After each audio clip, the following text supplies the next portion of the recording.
Skôr by som povedal, že začínal som so športom a až potom som sa priblížil k tomu masírovaniu, keďže športovci majú blízko k masážam, regenerácii, takže až viac menej po nejakej kariére som sa začal venovať masírovaniu a mal som k tomu veľmi blízko. Bola to atletika, ľahká atletika, no a iné športy to je vlastne len kombinácia alebo doplnok k atletike, čo robia takmer všetci športovci. Ale v prvom rade to bola atletika. A atleti teda potrebujú teda regeneráciu, či už je to sauna, masáže a iné nejaké prostriedky. Nie, nedá sa to tak povedať, lebo človek ako masér alebo fyzioterapeut je veľmi blízko športovcovi a nemusí to byť nielen atletika. Takže má človek pocit, že stále je aktérom pri tom športe. Alebo súčasť. V Ružomberku som začínal, nebol som sám a do Bratislavy ma pritiahlo viac menej väčšia možnosť rozvíjať atletiku alebo šport. Kdežto u nás neboli až také podmienky na atletiku.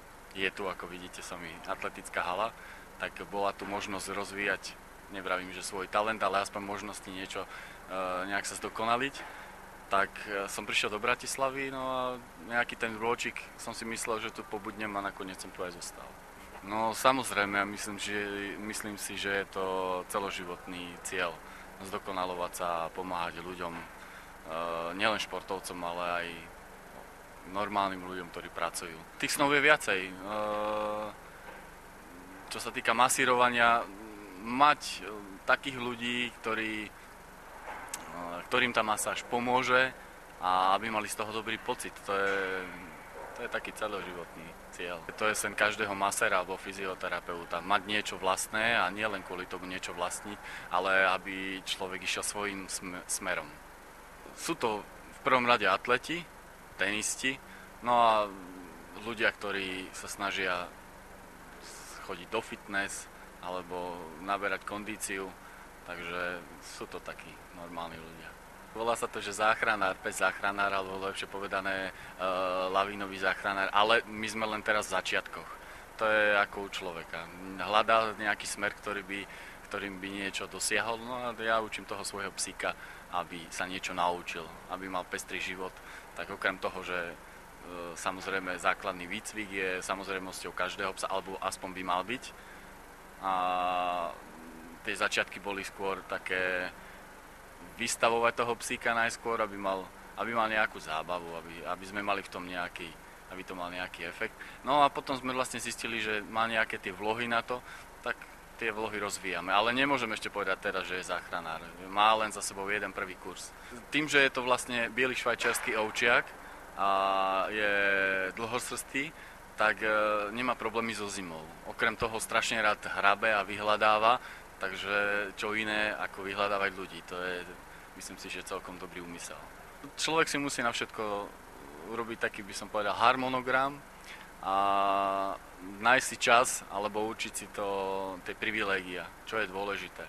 Čo mne sa síce teda nemôžem povedať, že úplne darí, ale som na dobrej ceste, aby to bolo také vyvážené. Či už práca, masáže, venovanie sa nejakým tým koníčkom, tomu môjmu psíkovi, priateľom, rodine. Takže z každého niečo a do každého treba trošku viacej pridať. To musí povedať niekto iný, že či som dobrý masér, to hodnotia len a len ľudia, ktorí chodia vlastne k masérom. Nemyslím si, že sú určite lepší ľudia, teda maséri ako som ja, ale ako som už povedal, človek sa zdokonaluje do konca svojho života. V tomto remesle určite áno. Takže mám čo zdokonalovať teda ešte na sebe. To si zase nemyslím, práve naopak.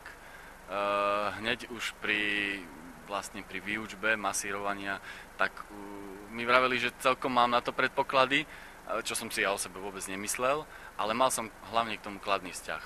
Čiže tak ako sa ľudia pýtajú, ako to, že dokážete masírovať 10 hodín v kuse, alebo ako to, že zvládnete toľko veľa ľudí, je to len o tom, že človek musí mať k tomu pozitívny prístup. Tak ako každý masér hľadá svoje miesto, tak ako ste spomínali, snom každého maséra, fyzioterapeuta je mať buď svoj vlastný salón, alebo proste nejaké regeneračné centrum, prípadne pracovať pre nejakú dobrú spoločnosť. A maséri hľadajú to svoje miesto a moje začiatky boli asi také popri tej atletike, ako som začal masírovať, robil som ešte vtedy atletiku, tak som si hľadal to svoje miesto. No a to sa veľmi ťažko, či už medzi ľuďmi, priestory, takže začal som sa pohybovať hlavne blízko internátov, tam, kde som bol ubytovaný, nemal som nič svoje vlastné, takže sme chodili masírovať na štadióny, takisto aj ja, prípadne mali sme v našom oddieli takú malú samničku, tak tam som vlastne začínal a postupne som sa takto prepracovával, či už k novému zamestnaniu, k novým ľuďom, klientom. No a menil som asi 3 alebo 4 krát miesto, kde som masíroval, no a teraz som momentálne tu. Pozitívne, veľmi pozitívne. Boli radi, no. Aspoň, že im prinesiem doma trošku takého relaxu. No, hlavne vedomosti o ľudskom tele, o ľuďoch, o chorobách, o zranení. Je to strašne komplexné. Áno. Priznám sa, že áno, pretože sú dni, kedy človek nemá svoje dni a tých klientov jednoducho nie je fér a nie je slušné odbiť len tým, že človek nevládze, nemá svoj deň alebo sa necíti dobre. A je to cítiť, tak ako ja, ako masér, keď príde ku mne klient, ktorý má svoje problémy a prišiel za mňou, aby som ich čiastočne vyriešil, tak on takisto na mne vidí, že asi nie som kondične alebo proste psychicky fit, lebo je to cítiť. Ak je u mňa prvýkrát, tak možno nie, ale keď chodí pravidelne, tak áno, pretože vie, čo odo mňa očakáva. A zase naopak, pokiaľ príde niekto ku mne, koho som už viackrát masíroval a príde riešiť nejaký problém, tak ja na ňom zbadám, že nie je v takej pohode, nielen fyzicky, ako svaly alebo proste telo, ale aj psychicky, duchom, že proste ten človek sa tam uvoľní, odovzdá sa a tak by to aj malo byť pri tých masážach. Prísť na masáž a nechať si vymasírovať chrbátik, šivu alebo proste nejakú partiu tela len na základe toho, že veď masér je tu od toho, on mi to musí pomôcť. Ten človek musí tomu veriť, že jednoducho, aby sa uvoľnil on sám. A je tam taká náväznosť, pretože keď ten človek je hodinu niekedy na masérskom stole, tak navzájom musíme sa naladiť na takú rovnakú vlnovú dĺžku.